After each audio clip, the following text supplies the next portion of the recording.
Doctor Sanjay Nishad ji के साथ राष्ट्रीय अध्यक्ष हैं निषाद पार्टी के। आप सभी से रिक्वेस्ट करती हूँ प्लीज तालियों के साथ स्वागत करिए डॉक्टर संजय निषाद जी का। इस सेशन को आगे बढ़ाएंगे अरविंद चतुर्वेदी जी, इंडिया न्यूज उत्तर प्रदेश उत्तराखंड के channel head. Over to you Arvind ji. Thank you Mamata, बहुत बहुत धन्यवाद।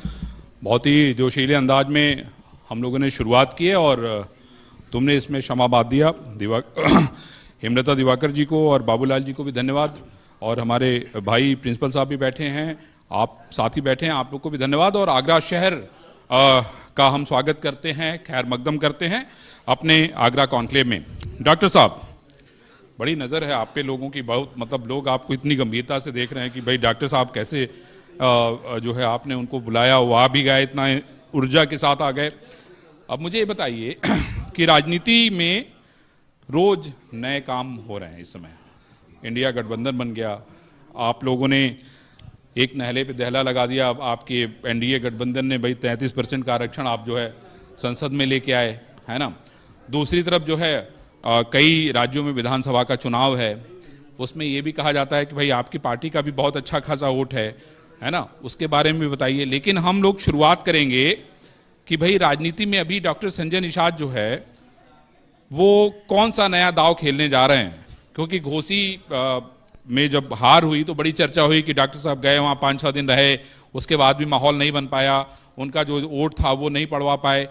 मतलब आपको क्या लगता है कि घोसी की अगर हम बात करें तो कहाँ चूक हो गई, कहाँ कमी रह गई?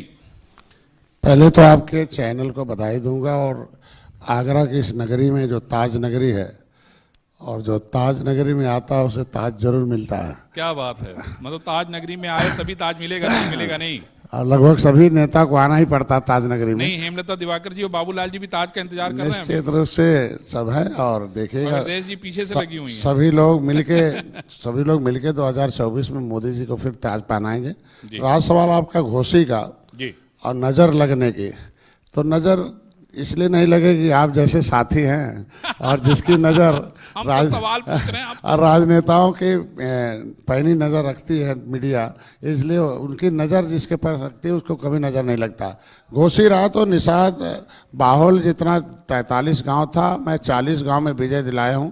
लोग गलत आरोप लगाते हैं। मैंने तो पहले दिन बता दिया था कि किसके वजह से हार हुई है, कुछ व्यक्तियों के और वहाँ के जो लोकल प्रत्याशी हैं, क्योंकि काम करने वाले से गलती होती भी है। इतना बड़ा काम बीजेपी कर रही है तो गलती हो गई। उसमें लोकल प्रत्याशी गलत चुनाव था।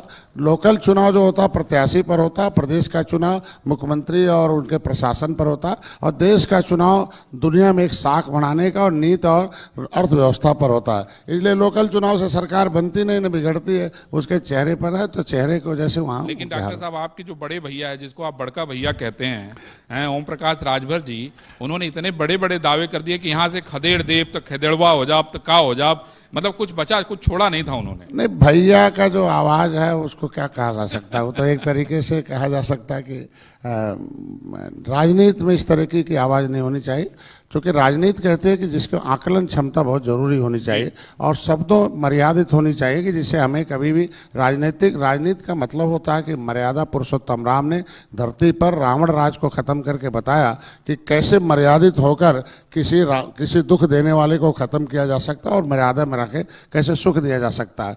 तो राजनेताओं को हमेशा मर्यादित भाषाओं का मंच से प्रयोग होना चाहिए, जिससे सभी लोग उसको। तो आप उनको ट्रेनिंग दीजिए, इतनी ट्रेनिंग प्रोग्राम चला रहे हैं आप, रोज सुबह दोपहर शाम कार्यकर्ताओं को ट्रेनिंग दे रहे हैं आपके फेसबुक में मैं रोज देख रहा हूं। कहते हैं कि बड़े लक्ष्य को प्राप्त करने के लिए 2 चीजों की जरूरत होती है, और एक अनुशासित कार्यकर्ता और सशक्त संगठन की।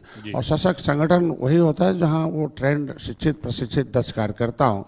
और किसी युद्ध को जीतने के लिए 3 चीजों की आवश्यकता होती है।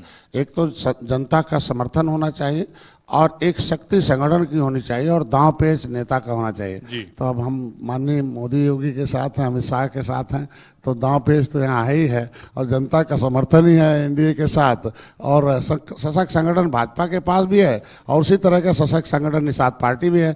तो जैसे त्रेता में निषाद राज की सेना थी, सशक्त थी और रावण को खत्म किया, उसी तरीके से हम भाजपा की जो सेना कि बंदर भालुओं के साथ हम लोग जो है एनडीए गठबंधन नहीं, ये बंदर भालू तो बना के रखा है पिछली अंग्रेजों मुगलों ने और ये पिछली सरकारों ने। अगर देश की अर्थव्यवस्था चौपट कर दिया हो जिस सरकार ने, और कभी जनता का ख्याल न किया हो, 80 करोड़ लोगों को अनाज न पूछा हो, मकान न पूछा हो, इलाज न पूछा हो, इससे बड़ा शर्म क्या हो सकता है कि 75 साल आज़ादी का अमृत महोत्सव मना रहे हो और 65 साल जिसकी सरकार रही हो और इतने लोगों को अनाज और इलाज और मकान देना पड़ा। इसके मतलब उनकी नीयत और नीति सही नहीं थी, इसकी वजह से आज के अच्छा दिन डॉक्टर साहब, मुझे ये बताइए,